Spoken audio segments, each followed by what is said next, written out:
In our call to worship, we read, "Come all who are anxious or burdened, this is time to experience good news."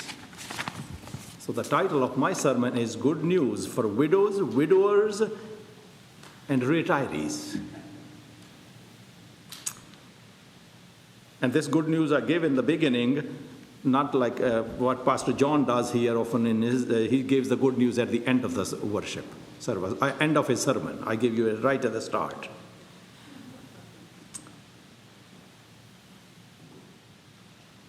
How many of you are widows or widowers?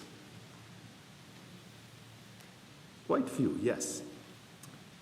Some of you have been widowed and remarried. Some of you still grieve the loss of your life partner. If you are a widow or a widower who can probably see some good news, it is not easy losing a partner, spouse. Some of you have a void in life that nothing will ever fill. But here is the good news. Jesus is aware of your situation and of your faithfulness to this church.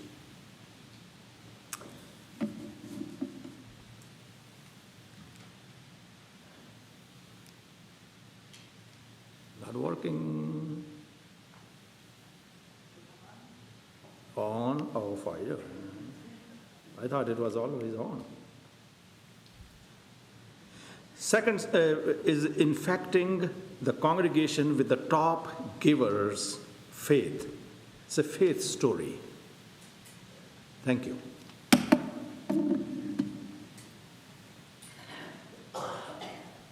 A church was having a campaign, fundraising campaign, and they invited a professional. The initial meeting, the professional asked the board about the goal of their campaign. And someone said, you have to understand that we are a church that has a high percentage of older, retired people, widows, widowers with fixed income. So you have to understand that. The guy asked for the list and took the list with him. He comes back in the next meeting and tells the board that he had done some analysis of the congregation's giving.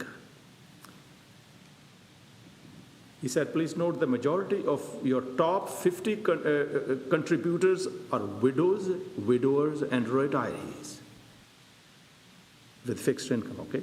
According to my calculation, he said, those on fixed income and widows pay 60% of your congregation's budget. I would say if you want to improve the giving in the congregation, you need three things. To talk to these people, first. Find out why they give. And the third, infect that faith in the rest of the congregation. Campaign strategy he gave.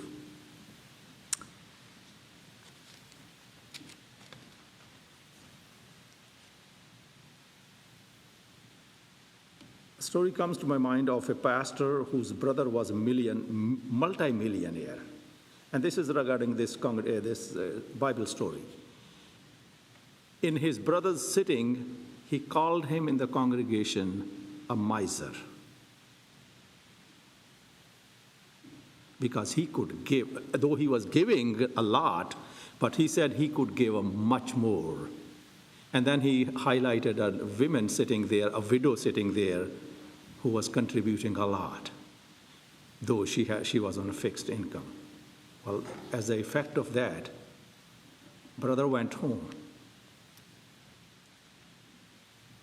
Instead of getting angry, he gave half of his income or his all that he had, he gave it to the church. Intentional spirit of giving. Now, we hear in the gospel story of a widow, a lot of people, millionaires there, and this widow, intentional giving, is praised by Jesus.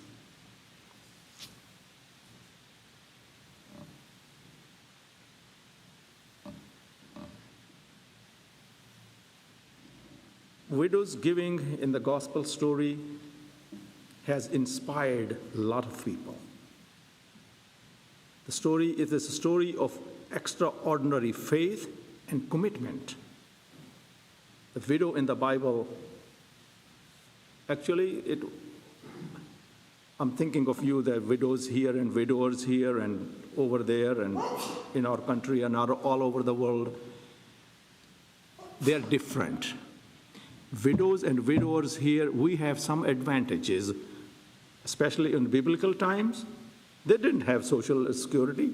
The widow had to go back to her father's house because they could not have the husband's property. So there were a lot of burdens on widows back then. So in the light of that, when you see this widow giving all that she had, 2 coins, faith and commitment. Brings to my mind a story of another widow from 1 Kings chapter 17. Remember a famous story of Elijah. He was sent, God sent, go to that widow. She's with her son collecting sticks, wood from the fields to go. And so Elijah asks her, can you make me a piece of bread? Give me a glass of water. She said, we don't have anything. So widow's plight. Yet God blessed that widow because she fed God's prophet. Commitment, faith.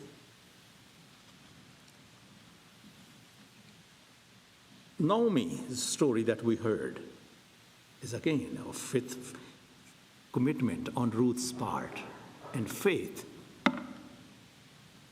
We know the whole story. Listen to this story.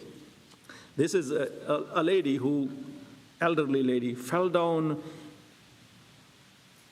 maybe tripped her against something, fell down, became unconscious.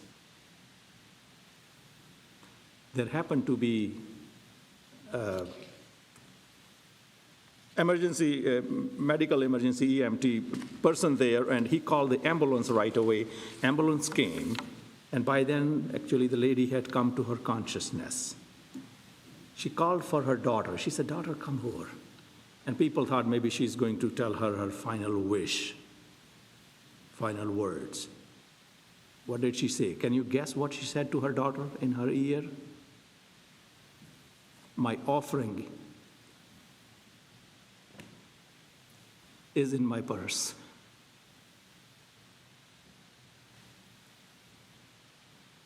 The widow was down to her last 2 coins, and she gave them to God. What was going on in her mind? The widow in the gospel story. What was going on in her mind? 3 things. God first. She believed her gift would make a difference. And the third one, widow's faithfulness touched others. It's an inspiring story for others. If she can do it, can't we?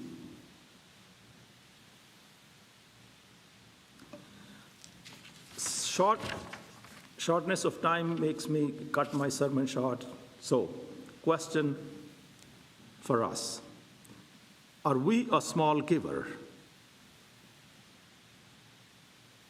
Think again, what a difference your small or big amount can make.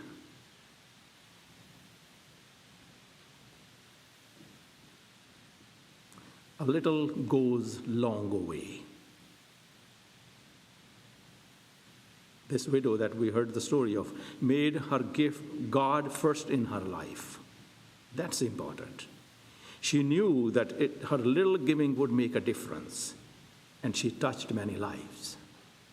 Someone asked her why she did not spend the money on herself. What would she have said? I was reflecting on that. The words I got was, I'm spending it on myself. And it is true. Only that which we refuse to offer to God is ever really lost. that which we give to God is our for eternity. And the people of God said, Amen.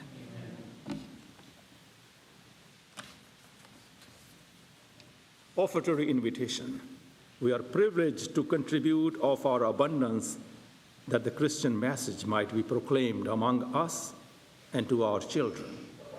We are challenged to give all that we have, our time, our talent, our work, our leisure, as witness to the love of God. The extent to which we invest ourselves is a measure of our commitment.